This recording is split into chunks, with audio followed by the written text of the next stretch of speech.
Hey, what's going on, guys? Welcome back to We the Champs. All right, I'm your host Jay, and no, this is a late show, but we're going to do a little bit of recap of the NFL draft and tell you guys some picks I like, some picks I didn't like, and while we're here, just let me get into the burning topic right now, and that's the Sheudeur Sanders big fall from grace or whatever the heck you want to call it. I don't want to harp on this for too long, but it's the hot topic. Got to talk about it. Now, Sheudeur fell to the fifth round. He's projected to be a first round pick, and they're like, okay, second round pick. And this was so surprising. Nobody saw Sheudeur actually sliding out of at least the second round. I didn't. I called Sheudeur a top five pick. So there's me on that. I just don't think it's honestly not that big of a deal. I mean, you have players slide all the time, guys that have injuries, they have maybe personal issues or whatever. In this case, Sheudeur Sanders, Deion Sanders' son, big time Colorado quarterback.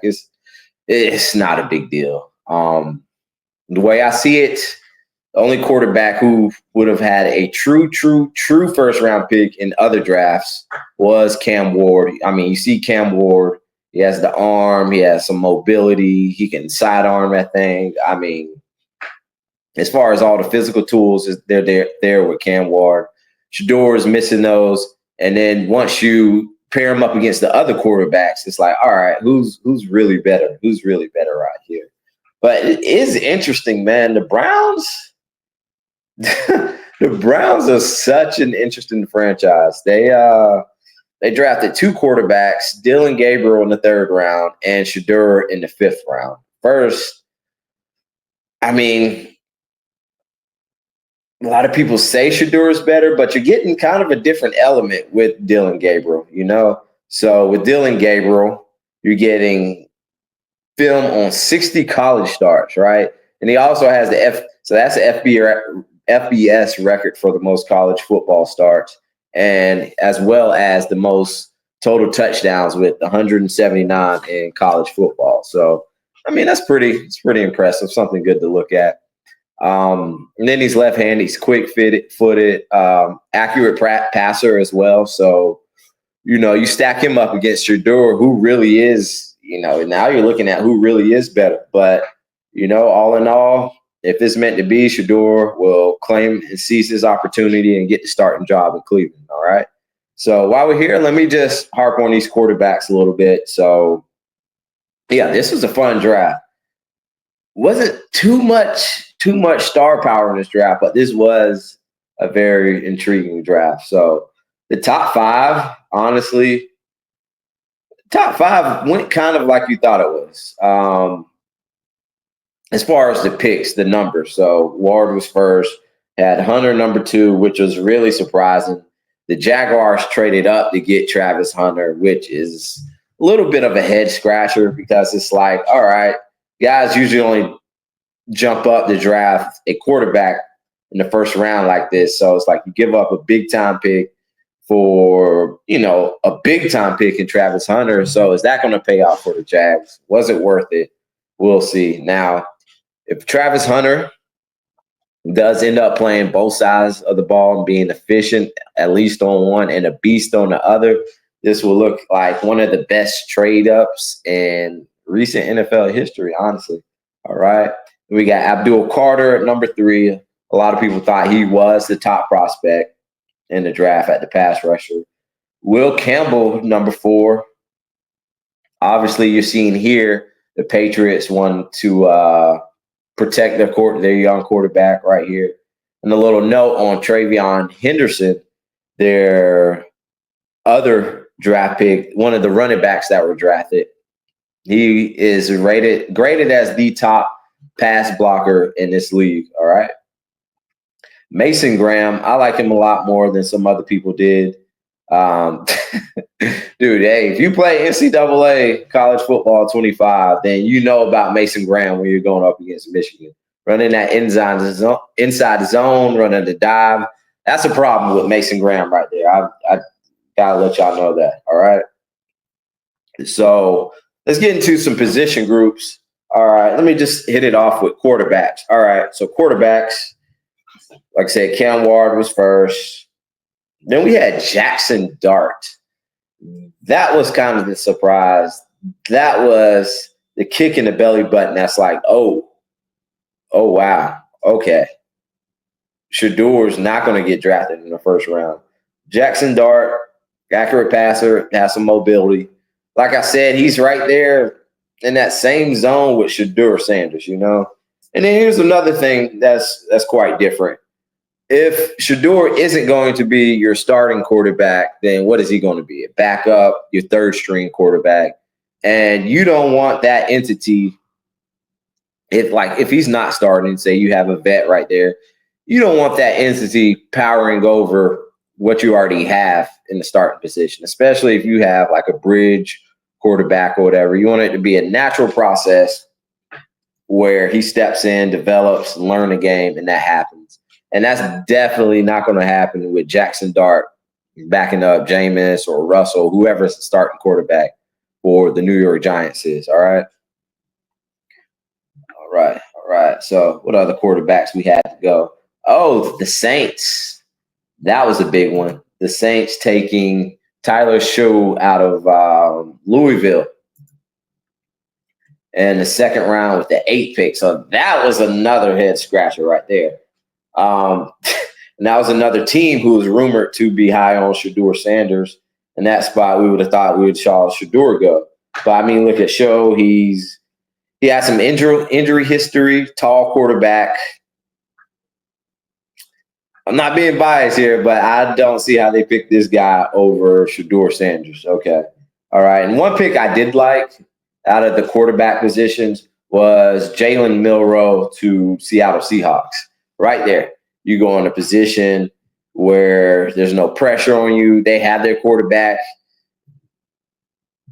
at bridge, at least, in Sam Darnold, maybe their franchise quarterback. But either way, there's no pressure on Jalen Milroe to get in early and to do his thing. Now, there's rumored about him having packages. I definitely would have packages for my quarterback that can run a 4.4 as fast as hell and can rocket launch the ball down the field. This was really interesting, man. If you look at it, you compare his physical attributes to Anthony Richardson. I think Richardson might be a little bigger, but the speed's damn near the same. And you have much more film on Jalen Milroe than you have on Anthony Richardson. It just, doesn't that play like a little, isn't that just a little weird?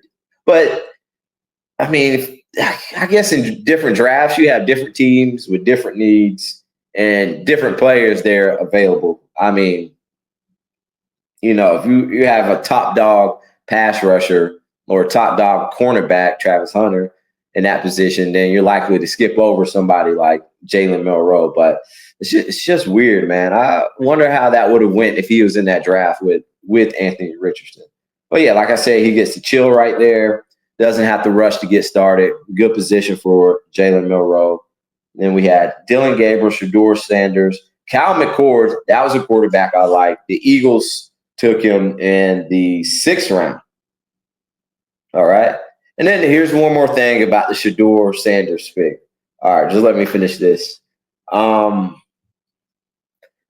Obviously, you have each year you have a handful of teams that draft quarterbacks that need quarterbacks, right? All right, Sheudeur was the 5th quarterback to go. 1, 2, 3, 4, 5, 6 quarterback to go. So as you can see, the urgency to draft a quarterback in this draft wasn't there. So it wasn't a big deal that he went this late. And after Sheudeur went, 1, 2, 3, 4, 5, 6, 7 quarterbacks went. All right. Now, I don't know if these guys will ever start. I doubt most of them will, but that just goes to show you the urgency to get a quarterback out of this bunch wasn't too dire. All right. So Kyle McCord, a really good prospect who I thought was really good at Syracuse last year, went in the 6th round to the Eagles. Might develop him, have him as a cheap backup. Then, might step in, win some big games for the Eagles if Jalen Hurts is out. We know he gets banged up sometimes running the ball. So, he could spell him out. really increase his value and increase his trade value for the Eagles. This is a deep play right here, All right. And we have one of my favorite quarterback picks, Will Howard.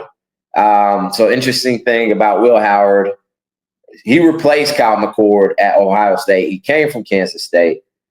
I wasn't too high on him. So in the regular season, I picked the Oregon Ducks to win the Big Ten because I just didn't see Will Howard as being a game changer at the quarterback position. And hey, I ate crow with that one. Ended up making some huge plays down the stretch in their college football playoff run. That big time throw to Johnson in the college football championship game to seal the win for Notre Dame. All right. And right here, right after him, 4 picks later, we have Riley Leonard. So the co-championship game college football quarterbacks went back to back. And we have Riley Leonard. Pretty much, he has a good arm, not a great arm. Mobile guy, good leader, really tough quarterback. If you saw that man, how much that man ran in the college football season, yeah, you can tell he's tough. I think he'll get his shot at a quarterback position for the Colts, with Shane Steichen there coming from the Eagles. He works with running quarterbacks, and he can just maybe show a resemblance or something of a little bit of accuracy in Indianapolis. He can take the spot from Anthony Richardson. So that's another interesting pick right here.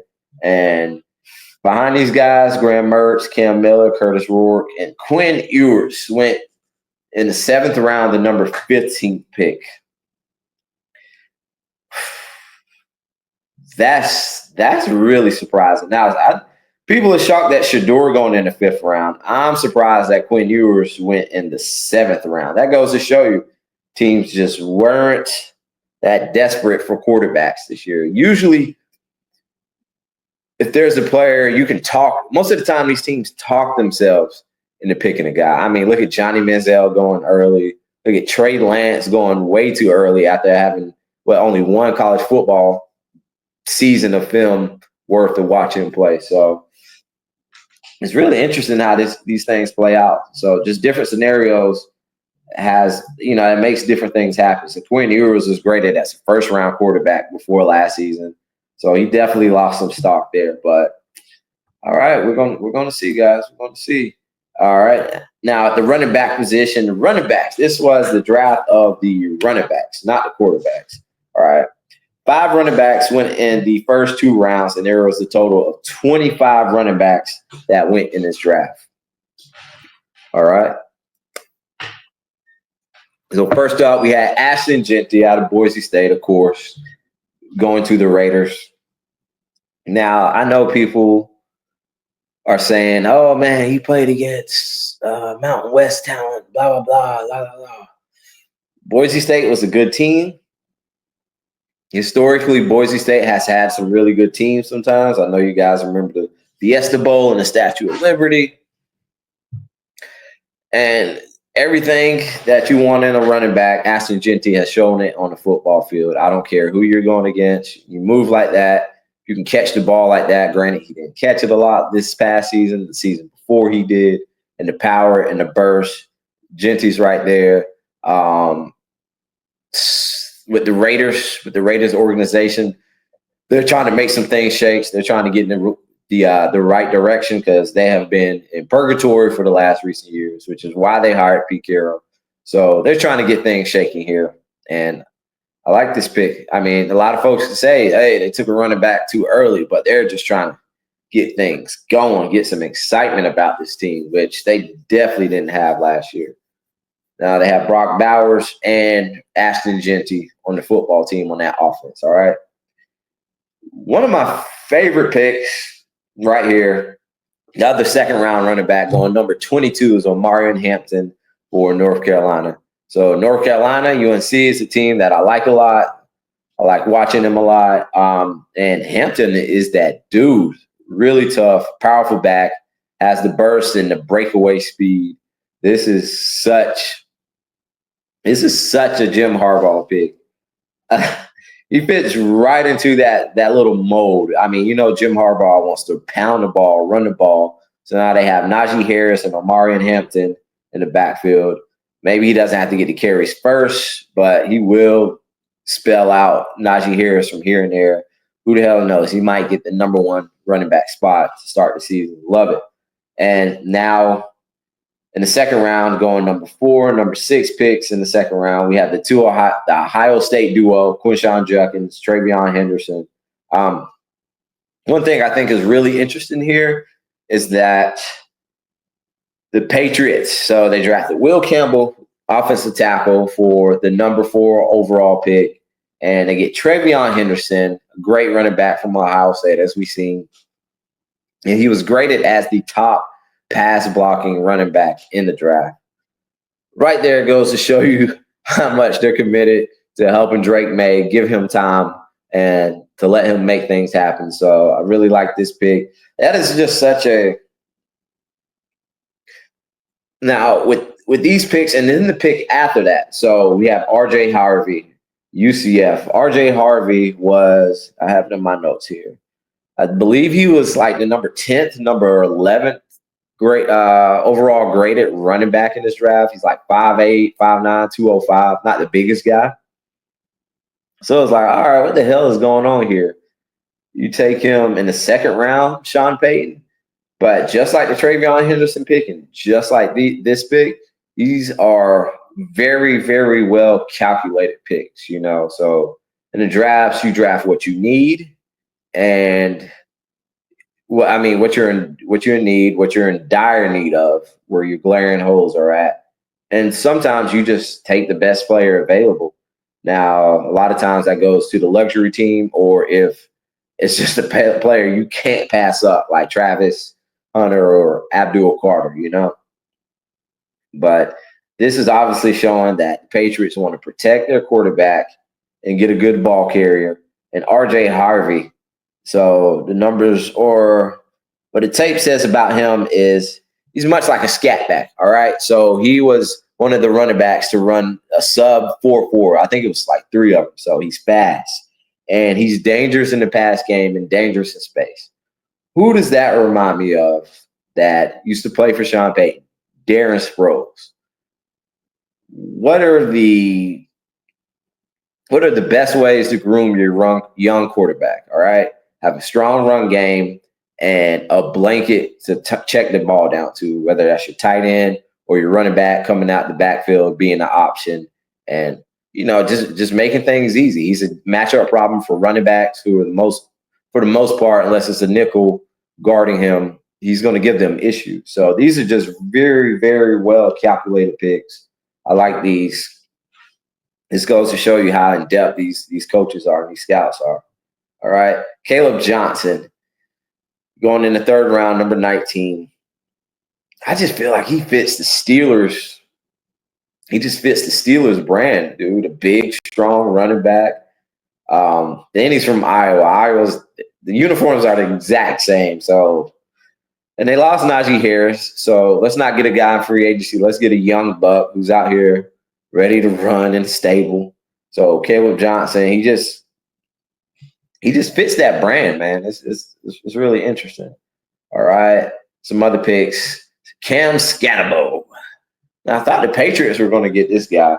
Cam Skattebo, I'm sorry. The New York Giants drafted Cam Skattebo in the 4th round. If you watched Arizona State play this year, Cam Skattebo was quite amazing. If you watched the college football game against the Texas Longhorns, he literally did everything. He ran. I think he ran for a touchdown, threw a touchdown, and caught for a touchdown. This guy was just loud and vocal. Really the kind of player that you want on the team. Cam Skattebo, I say he's CMC 2.0, so we're going to see. All right. And we got Trevor Etienne to Georgia. Change of pace back right there, definitely for the Panthers. DJ Giddens to Kansas State. I like that one. Watch that guy play. And another calculated pick right here, Brashard Smith out of SMU to New England. I'm sorry, to the Chiefs. My notes here. He was one of the only running backs to run, and another one that ran sub 4.4 speed. It's really good catching the pass. So there you go. There goes your smash and dash young running back combo in the Kansas City Chiefs with Isaiah Pacheco. So, at that point, it's just luxury picks, and calculated picks for the teams drafting in the back end, especially the Chiefs. All right, if we move to receivers, the first receiver off the board is Tedero McMillan, going to my guys right here, the Carolina Panthers.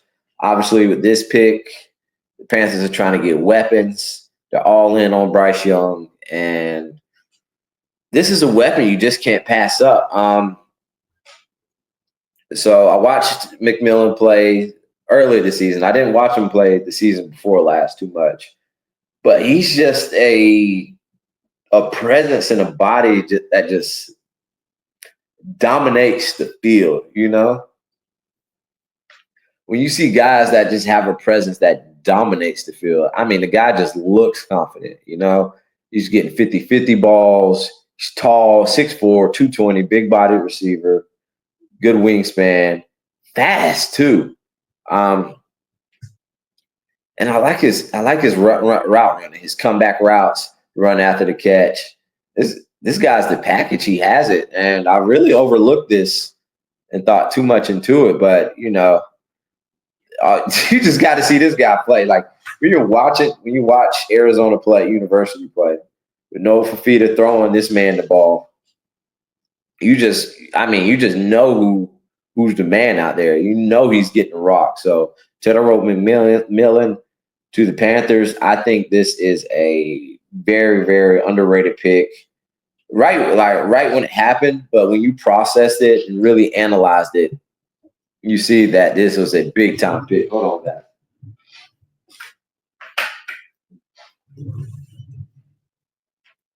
Like I said, when those college players that just dominate the field, you can just feel their presence, whether they're running back, just toting defense, just causing problems in the backfield multiple times, or a big receiver that's just catching the ball nonstop and making huge plays on the field. I like this pick, guys. Good work. All right. Other receivers, Emeka Egbuka got drafted in the first round by the Bucks. The Bucks, hey, they're looking for the change of guard, man. I like this pick. This was a guy who got overshadowed a little bit by his co-teammate.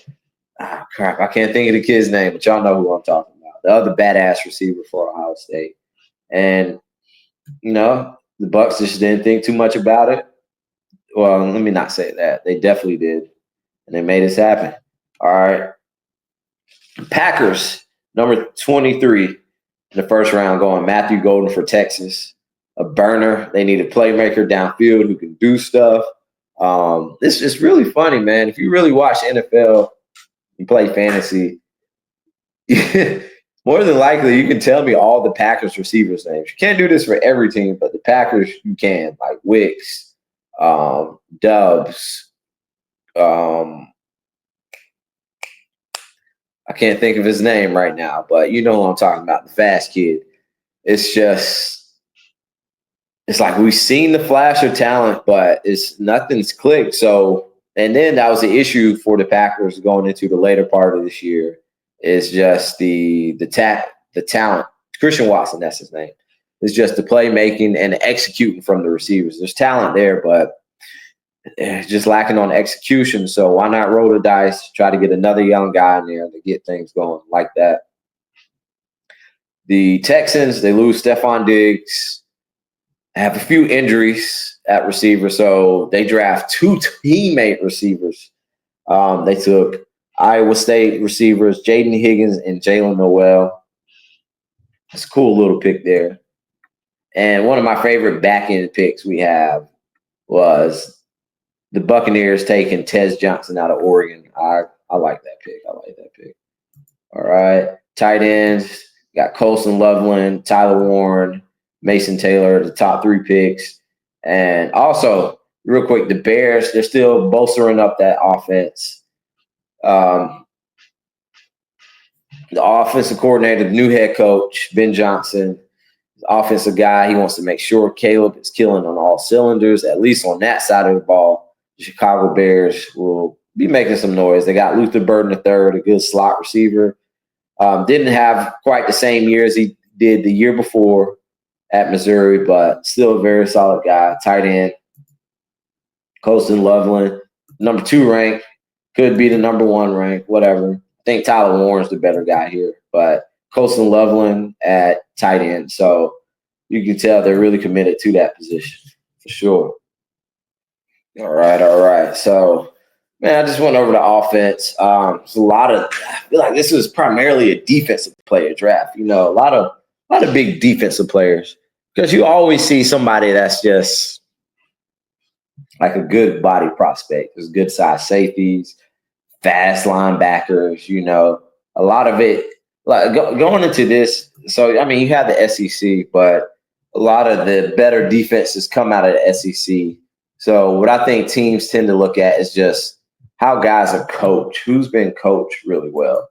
And of course, I think that's why, I mean, they get some of the best recruits out of Georgia, but I mean, that's why these teams pick Georgia players. I mean, if you look at the Eagles, that defense was swarming, man. That, especially in the trenches, they have so many Georgia players down there. I can go all day about those guys, all right?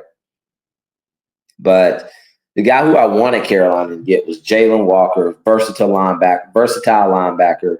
He can speed rush, play off ball, in coverage, quarterback spy, total package right there. But the Falcons got him. Not only that, another guy who I thought was the top pass rusher in this draft was James Pierce Jr. out of Tennessee. Now, we know Tennessee had a really stingy defense during the college football season.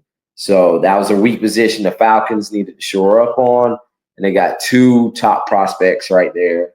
I really like those moves. You know, that's Raheem Morris. But that was weird. I'm surprised Jalen Walker even fell to number 15. That was really weird. Okay. And then you got the Eagles, who I think just got another steal in the later rounds in Jahad Campbell, linebacker, the number 1 off-ball ranked off-ball linebacker in Jahad Campbell out of Alabama. Dude, I'm about to like spin around in my chair at the Eagles. They keep letting the Eagles get these guys. I'm glad they didn't draft Will Johnson. That would have just been ridiculous. That would have been a true luxury pick for the Eagles right there. Will Johnson was the top cornerback other than Travis Hunter rated in this draft. Fell in the second round to the Arizona Cardinals. They got him in the mid-second round at the 15th pick. That would have been really interesting. Now, we had a few safeties go. The first safety off the board was number 2 ranked safety out of Georgia, Malachi Starks. I really like this for the Ravens, man. Anytime there's a duo, I don't know, it's like fandom in the league. They're obsessed with duos. Kenyon Mitchell and Cooper DeJean, the cornerbacks that were rookies for the Eagles last year. Now you're going to have Malachi Starks pairing up in the defensive backfield for the Baltimore Ravens with safety Kyle Hamilton, who's already an all-pro. That's going to be interesting to watch. And the Ravens fell off big. How do you go from the number 1 scoring defense to a lackadaisical defense that fast? But the Ravens, their Mike McDonald, their defense coordinator, did go to Seattle for a head coaching job. So, you know, that's a big reason why that happened. But I really like that pick. And then the top-ranked safety out of South Carolina, Nick Imanwori, went to the Seattle Seahawks. I like that too, man. I don't know, man. It's just interesting. So we're going to see how he plays. Big safety, too. 6'3", 220. Top 40 inches in the vertical jump. Yes, I'm reading off ESPN, guys. All right. What else we got? Cornerbacks. Travis Hunter, Will Johnson, Benjamin Morris. We got a few guys out there. Yep. But overall, I thought this was a good draft. It's always exciting, especially if you follow college football. You see these guys grow in college, make plays, play on the big stage, and seeing what teams take them, where they need, what jersey colors they're going to have on next year. It's always pretty exciting. This is honestly the best part of the NFL offseason, guys. But that about wraps it up for this show. We the Champs. Appreciate you guys tuning in. Don't worry, I got some more heat coming for you. Going to have all the guys on the show with me starring on here. And we're going to talk some baseball, basketball, football, some Formula One, some boxing maybe. We're going to get it all in, guys. But that does it. Don't forget to hit that like, comment, subscribe, bell notification so you don't miss any action. Appreciate you. We the Champs. We out. Peace.